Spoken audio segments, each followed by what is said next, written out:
Hey, what's up, everybody? We have a new YouTube channel. Make sure you subscribe right now. Leave a comment on the video. Share it with your friends. It's also a podcast, 3 and Out, wherever you listen with me, John Middlekauff, Apple, Spotify. We have you covered, as well as thevolume.com. We have merch. Check out. I got 3 and Out hats right now. Thevolume.com. Search the podcast. Buy some merch. Well, lot going on in the football world. Reports flying out left and right. Some thoughts on Russell Wilson, who, as Jeremy Fowler of ESPN says, is good as gone. The salary cap is projected to be about $250 million. Want to incorporate something that I'm going to try to do on a daily basis. And it's called Draft Daily. And it's going to be just thoughts on a story, something I heard, or something that interests me regarding the draft. We're going to try to touch on that event every single day that we talk about football on this podcast leading up to the NFL draft. And something else I've been kind of mulling over in my head. But obviously, before we talk about some football, here's what I want to do. I want to tell you about my friends. And the way you talk to my friends is you download a little app. And it happens to be the official ticketing app of this podcast, Gametime. Go to your smartphone, download that app. You want to go get out of the house. Isn't that what we all want to do? Get some sunshine. I don't know about you. It's 70 degrees where I'm at. Beautiful day outside. Want to start incorporating some vitamin D. You want to go to an outdoor concert? Do you want to go spring training? I'm going to go to spring training in a couple weeks. Cannot wait. I love it in baseball. They show up, they take grounders for like 2 days, and they just start playing. They approach it like I do golf. Go to the range, couple balls, hit the first tee. And if you want to go Florida or Arizona, either one, a lot of you guys come out here to Scottsdale. Highly recommend my friends at Gametime. Download the app, search wherever you're looking, and promo code John. Promo code JOHN, JOHN. Save yourself $20. Cannot recommend it enough. I saw a headline today on RotoWorld. RotoWorld is a fantasy website that when I was in the NFL, I used to look at to get injury information to put into our system. I still use it today. It's a lot like Pro Football Talk meets Twitter to just kind of keep tabs on what's going on. It's funny. Whenever I play golf with someone random at TBC Scottsdale, they always ask me, like, how do you know what to talk about? I'm like, I don't know. I just follow the league, kind of know what's big, know what's important. It's just kind of a gut feeling. You just kind of know. You've been doing this long enough. I've been listening to sports talk, either podcasts or radio, my entire life. You got a pretty good, pulse of what's happening and what needs to be discussed.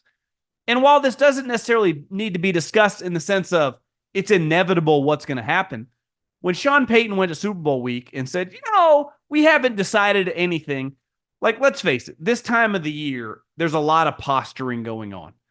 And anytime the entire league knows something, you still tell them, hey, listen, you think the sky is blue? It looks red to me. It's like, I'm looking at the sky right now. It's blue. Like, it's raining. No, it's not raining. It's literally dropping on my feet. And an NFL coach or a GM would be like, clear skies. Like, what are you talking about? But that is the business they're in, is never, ever showing your cards. I was just in Vegas for the Super Bowl, and the tables I was on, they flip your cards open. You're not hiding them from anything.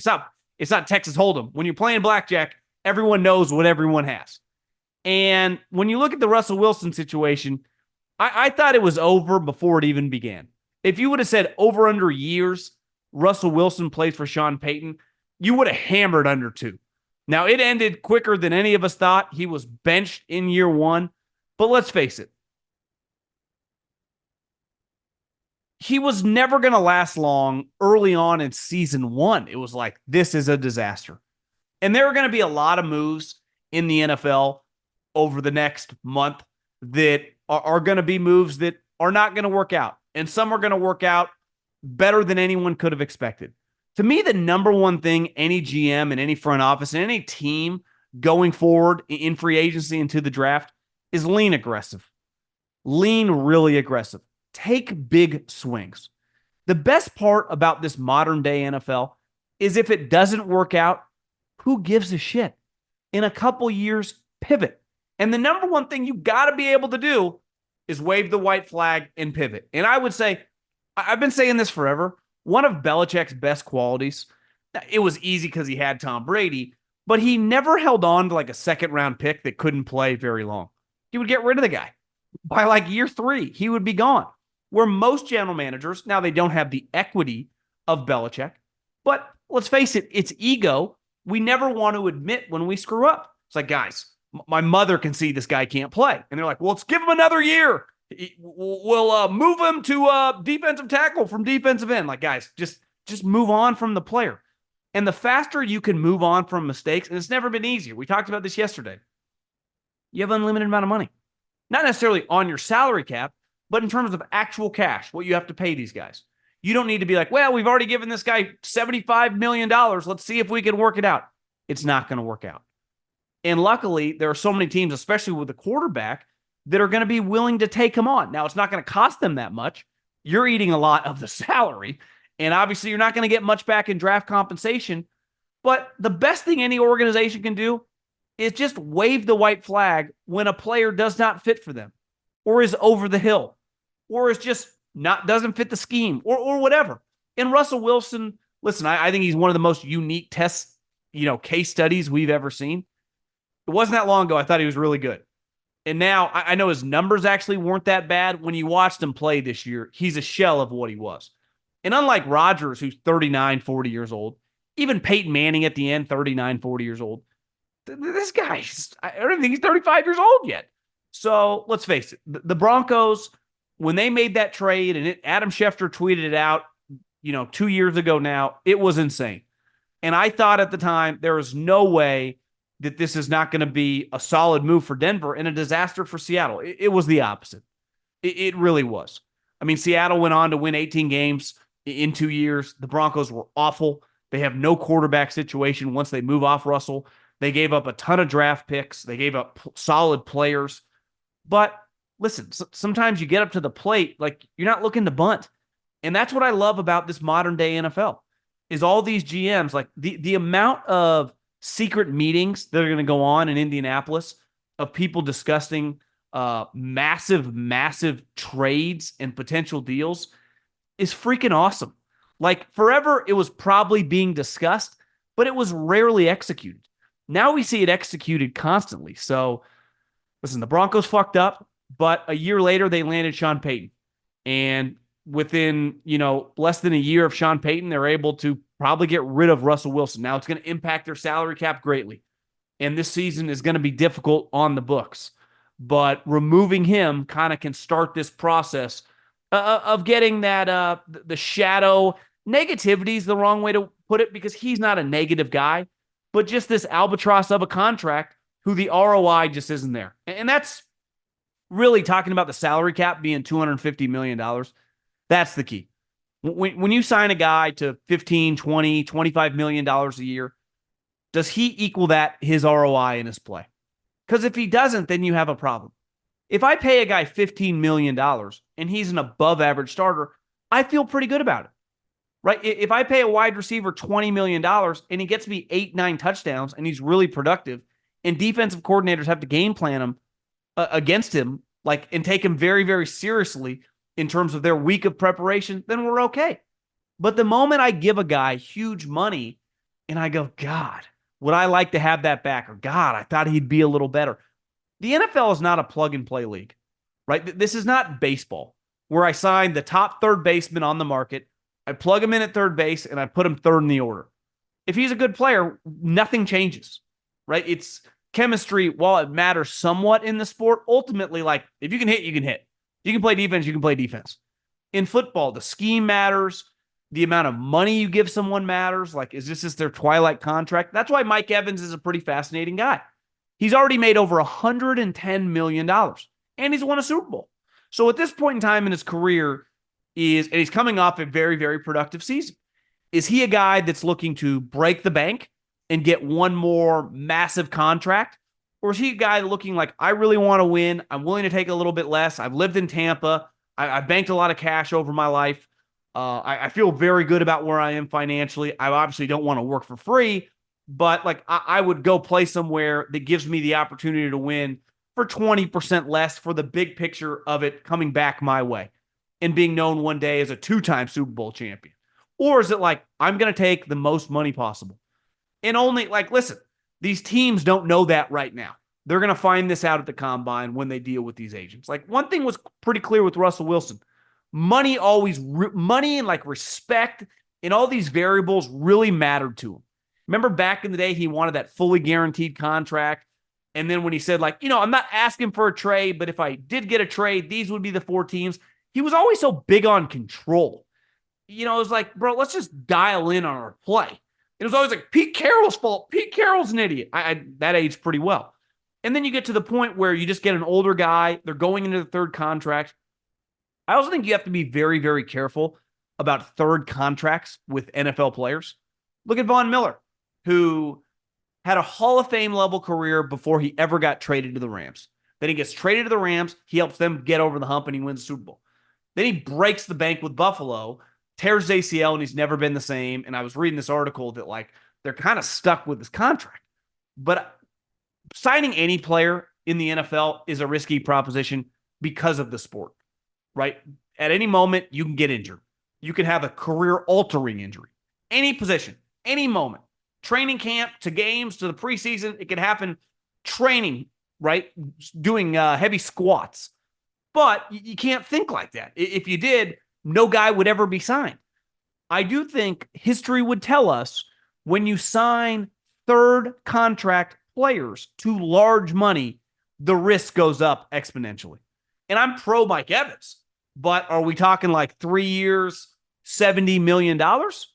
Or are we getting the guy for like 2 years, $30 million?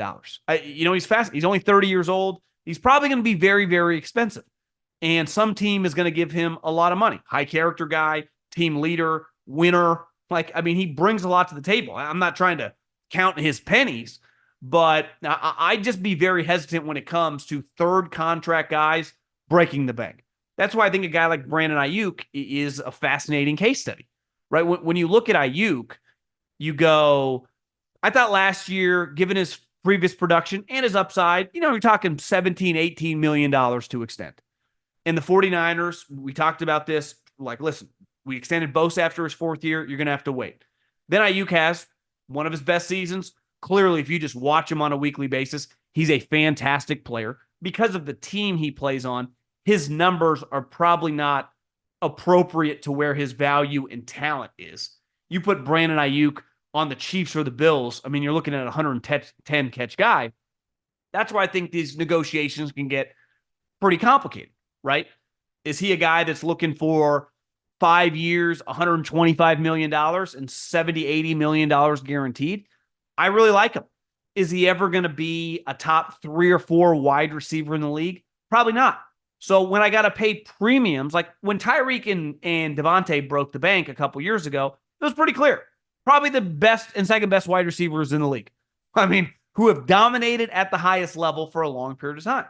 Now, part of this is projecting. It's why the 49ers, he has a lot of value to them.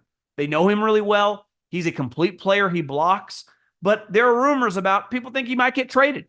And Kyle Shanahan talked about this at his season-ending press conference. Like, this whole business is about valuing what the guy's value is to my team and what could I get for the guy.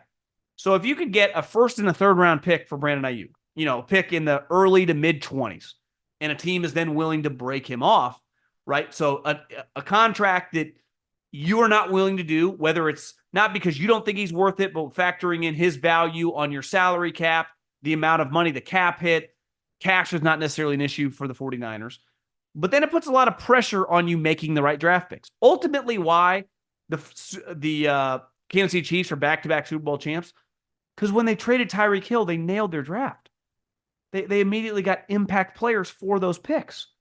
The problem with the 49ers when they traded DeForest Buckner, they drafted Javon Kinlaw, who is a guy that's not even going to be on their team next year. They didn't pick up his 5th-year option. If instead of Javon Kinlaw, they had used that pick on Tristan Wirfs, be like, God, that was a no-brainer trade. Because at the time when they traded Buckner, who I thought was a good player, not a great player, who you're going to have to pay a lot of money, like he was not Aaron Donald. He's not a lot of the high Fletcher Cox in his prime. He's not that. And, that's where I think they're having the conversation with Brandon Ayuk. He's really good, and they really like him. But what is the cost? And the problem is once you make that trade, because I go, hey, you got a first and a third round pick for him, then you actually have to draft players in those spots. And that's where it gets complicated. And that's the whole point of the exercises going on right now in all these NFL teams. What is it worth for us to sign our guys long-term? And what is it worth if we did trade them, like the value of the players that we could potentially get with those draft picks? And there comes a lot of pressure on that. But when you do make the right draft, when you do trade a player for a high pick, right? The Chiefs, Tyreek Hill, and then you get Trent McDuffie and you hit a home run on the pick, you get an all-pro caliber player on a very, very cheap salary. I was texting with Daniel Jeremiah. I'm like, Brock Bowers makes a lot of sense for the Harbaugh and the Chargers. He's like, the problem is when you draft a guy at 5 or 6 at that position, he immediately makes $8-9 million. Well, the franchise tag for a tight end is like $12 million. So he's already immediately one of the highest paid players at his position. So if he is not an all-star level player immediately, it's not good value. Where if I get a tackle or a defensive lineman or even a corner who is an impact player immediately, that $7-8-9 million salary is actually a cheap deal at his position. So you have to, this is ultimately a business. And it's a big, you got to put the pie chart together of the player, the salary, and it's very, very complicated. And it's easy for all of us. And listen, I make a living off it, giving praise and being critical of different decisions. But all these decisions are calculated risks. And that's the hard part about the sport of football. That I saw this headline today on ESPN.com, I almost said .com, ESPN.com, is that Anthony Rendon, the former champion from the Washington Nationals, he said that baseball is not his number one priority. And I'm like, listen, it's, the media always defends athletes when they say that. It's like, well, the Angels gave him $245 million. Imagine any business buying something, buying an asset, and especially if it's a person, and that person going, yeah, this isn't my top priority. This isn't something, I just view this like a job. Probably not going to be a good business proposition. Now, obviously, he got injured. He's never been the same, but kind of speaks to his mindset. I would imagine if he would have said that before free agency, I don't know if that $250 million is sitting there on the table. And that's a huge part of investing in guys in free agency. I say this over and over. The contract the Denver Broncos gave Mike McGlinchey is pretty insane because he's not a good enough player. But I think Sean Payton he's a 5-year starter for a team that was in a bunch of big games. He's played in the Super Bowl. He's played in playoff games. Kyle Shanahan loved him. I am getting a guy that has a lot of check marks off the field. It's why when you buy guys that have some question marks off the field and then it doesn't work out, you only have yourself to blame. I would say one of the most famous flops in NFL history is that Albert Haynesworth contract. Well, you get this guy who's just going to you for money. Your organization's a disaster. Remember when Shanahan got the job and he made Haynesworth run 100-yard sprints and Haynesworth couldn't make it and he plopped there on the ground and was exhausted? You got to be very, very careful with that. That's why character really matters, because money just exposes you. And in NFL, if you can hit free agency and you're, one of the higher end free agents, not necessarily relative to the league, but just of your free agent class, you're going to get life altering money, right? Now you're talking 50, 60, $70 million in guaranteed. That can change your mindset if you're not all in on football. And let's face it, football is a very unique sport where you don't play very often. The majority of your year is working, is practice, is training. You only get 17 spots or shots. And that's assuming that you don't miss any games. So I would imagine the average NFL player does not play 17 games a season. Get in on the action with DraftKings Sportsbook, an official sports betting partner of the NBA. New customers who deposit $5 or more can get a no-sweat bet up to $1,000 back in a bonus bet. Download the DraftKings Sportsbook app now and use the code JOHN. New customers can get a no-sweat bet up to $1,000 if your first bet loses. Only on DraftKings Sportsbook with code JOHN. the crown is yours. One thing I wanted to institute moving forward, because, I mean, it's one of the most fun times of the year, and it's one of my favorite events of the year, no unlike game, would be the NFL draft. I love the NFL draft.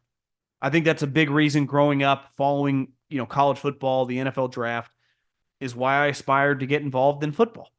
And the first time, you kind of get to go into the draft room, it's a very, very cool thing.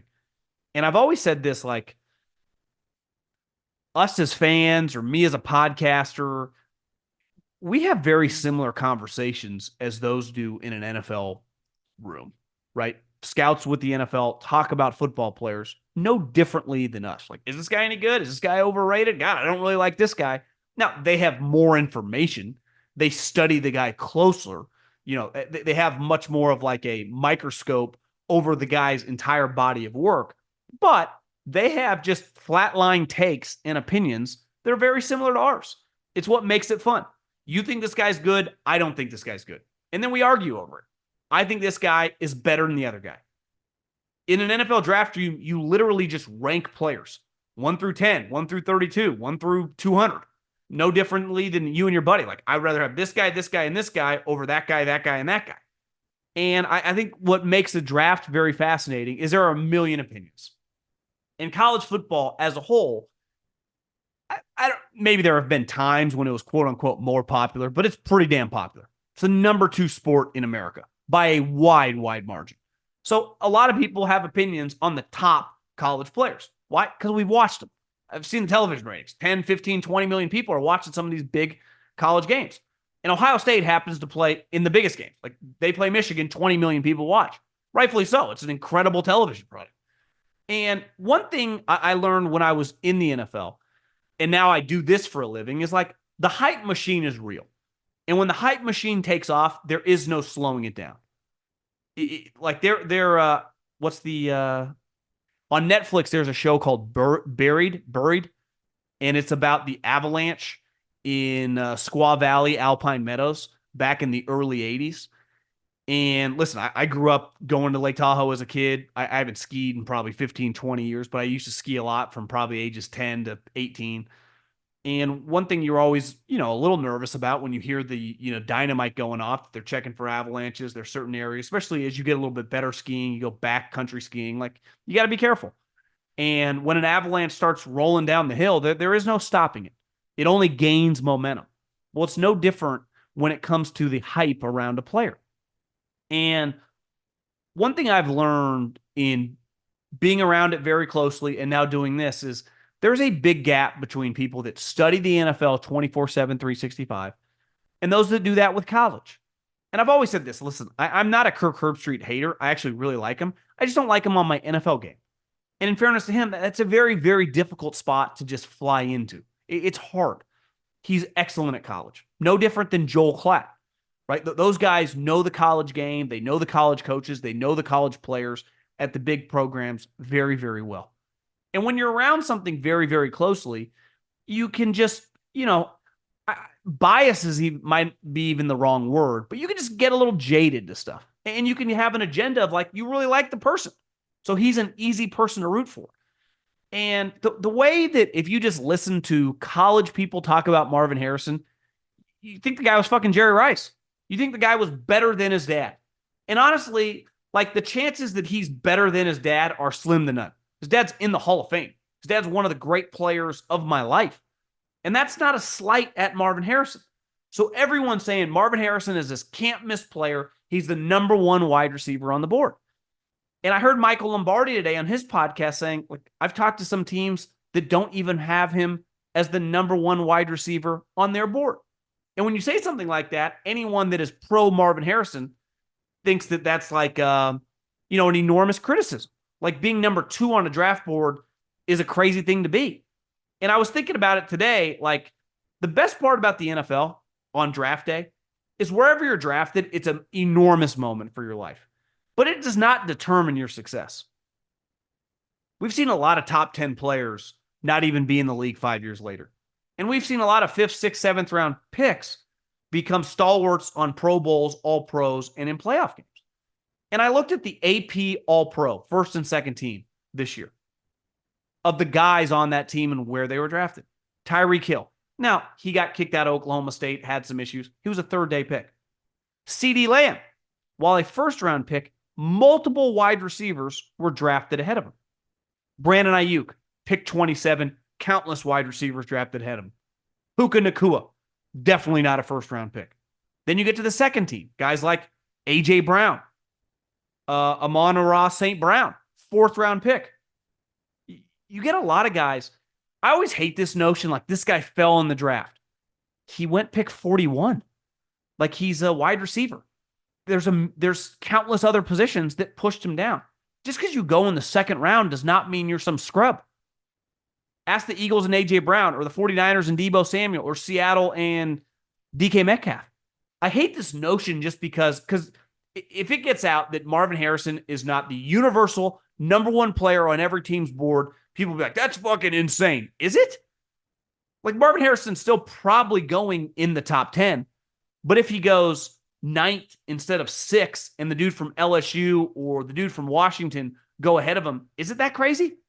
Because I would say it's probably a 50-50 proposition. That's what's going to happen. And I remember earlier in the season, a scouting buddy that goes through the University of Michigan. And I said, sometimes you watch Ohio State and, you know, it's like he doesn't jump off the screen like a Julio Jones or Jamar Chase did at LSU. And he's like, well, listen, he's not those guys physically. He's just really good at everything. I wouldn't say he's a superstar at one thing. He's just viewed as almost like a can't-miss player. Who, again, high-end guy. Really, really good player. No doubt about it, first-round pick. But, like, when I think the 5th overall pick or the 6th overall pick at wide receiver, you fucking better be Julio Jones. You better be Jamar Chase. Right? I mean, look. Jalen Waddle is an excellent player. Google his stats. He's dominated the NFL when he's played. He was not the first wide receiver off the board. There's a decent chance Devontae Smith gets a contract extension this offseason. He lasted out of the top 10. So this notion that like not being the number one player on a draft board at your position is some indictment of you as a player is just moronic. Last I checked, Patrick Mahomes was the first quarterback taken in his draft. Now, granted, that was a major mistake, and Mitch Trubisky was, but that's the way it works. And listen, the chances that whether it's a Dunze, the LSU guy, Harrison, Coleman at Florida State, there's a chance the dude in the third round is going to be better than them all. That's what makes the draft so cool. Just because you're drafted high, that means you get a lot of money. It doesn't necessarily guarantee anything for your success. Who in their right mind saw Puka Nacua coming? Nobody. Not even the Rams. Because if they did, they would have traded up. They would have found a way to draft him higher. But then it happens. And everyone's like, oh, this dude's going to catch 100 balls every year for a while. So I think sometimes when we talk about the draft, everything becomes so negative when it's not even a negative. If the guy gets drafted 10th or 11th, is he falling in the draft or did he just get drafted really high? eBay Motors is here for the ride. You know, the first car I ever got, I was 16 years old, and my grandpa gave me a ride. And like any young lad who got a car that, let's face it, would not have been my first choice, I had to touch it up a little bit. And we tinted out the windows. We added a big subwoofer to the back, and you could hear me from miles away coming home. My parents sure loved me for that one. So did my neighbors. But I think the key to any young person getting a car is to personalize a little bit, because you're probably not going to get your dream car. And as you get older, you know, you kind of become a car person or you don't. But you definitely have preferences, right? Some of us like bigger cars. I know I do. I've only had big cars, SUVs.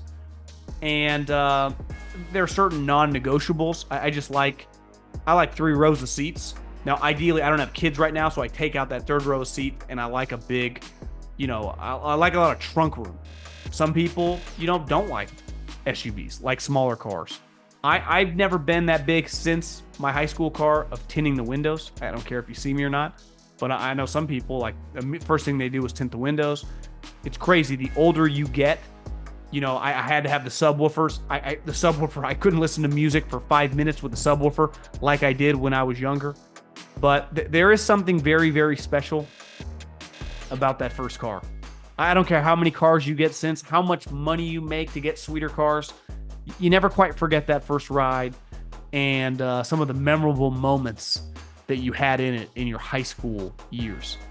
So with over 122 million parts for your number one ride or die, you can make sure your ride stays running smoothly. Brake kits, LED headlights, roof rack bumpers, whatever your baby needs, eBay Motors has it. And with eBay Guaranteed Fit, it's guaranteed to fit your ride the first time, every time, or your money back. Plus, at these prices, you're burning rubber, not cash. Keep your ride or die alive at ebaymotors.com. Eligible items only, exclusions apply. One thing I wanted to do, and I was trying to think of a topic or think of a way to name this kind of segment. I couldn't figure out a good one, so I'm going to need some help. Right now, I just have Topic Tuesday. This is a very, very fluid segment. I just want something on a weekly basis to kind of screw around a little bit that isn't necessarily football related. Just a topic that's going around that we can just bullshit about. And it's one I'm going to pick. Like today, my Topic Tuesday is just, what the hell do we do without football? Because I was thinking about it this weekend, flipping the channels. Obviously, college football has been gone for a little while, but then you get Sunday. It's a weird feeling. It really is. And Maria was back in California for a baby shower, had the house by myself. Wasn't much to do. I just kind of lounged around. And I would have died. Like, when you watch as much football as I watch, and as I'm sure a lot of you listening watch, it's a pretty big jolt to the system without it. And I just wrote down some things that you can attempt to do now that football is gone. Because I did it. I flipped the channels, and I just looked around. And I watched the Ferrari movie. It was all kind of okay. I would give it, a 5 out of 10. I watched some of the True Detective show. I don't really like ghosts. I don't really like imagining things. It's not really my style as a show. I'd rather just have like things that are actually realistic. Not seeing something that's not actually there kind of turned me off. Though the show is not bad, that element kind of turns me off. But there is nothing on TV. You would have had to pay me to watch the NBA All-Star game, which is easily now, everyone's admitted it, an all-time disaster. At least in football, they have they acknowledged a couple years ago, no one's trying, let's go to flag football. Now, at least when you turn it on, not that I didn't watch that either, they're playing flag football. Like in basketball, you should be able to play relatively hard. The injury risk is relatively low. When you're scoring 211 points in a game of all-stars, like that's a major problem, especially when the commissioner was like, we're going to play hard this year. And then Larry Bird, who I think he was speaking, because it was in Indiana, was like, guys, I really look forward to these guys trying hard. And then the game broke out, and clearly I saw some highlights today at the gym, like, holy shit, this thing's a joke. One thing I need to work on is being more social. Now I have no excuse. Like, well, I can't really do it. I got to watch Penn State, Michigan. I got to go with Colin tonight. I got to watch all these football games. Now I have no excuse. A couple people texted me, hey, you want to come watch the fights? And I was like, kind of, but I also want to relax. I think this is a time, post-football, when you actively try to get more social. And I listen, some of you guys are social butterflies. It's something I need to put more effort into for sure. The other thing is chores. You realize how little you do when you watch Thursday night football, you watch the football on Friday, you watch football day Saturday, Sunday, and then you talk about football leading up to Monday Night Football, and then you talk about more football after Monday Night Football. You don't do much chore-wise. And, I put some things together, hung some stuff, the garage, like it's chore time. So I think moving forward, chores and just doing stuff around the house. My garage right now looks like a war zone. There is shit. I don't even know where to start. I got to get some cabinets in there. That's not going to be cheap. But I think chores and just trying to be productive around the house, you feel good about yourself.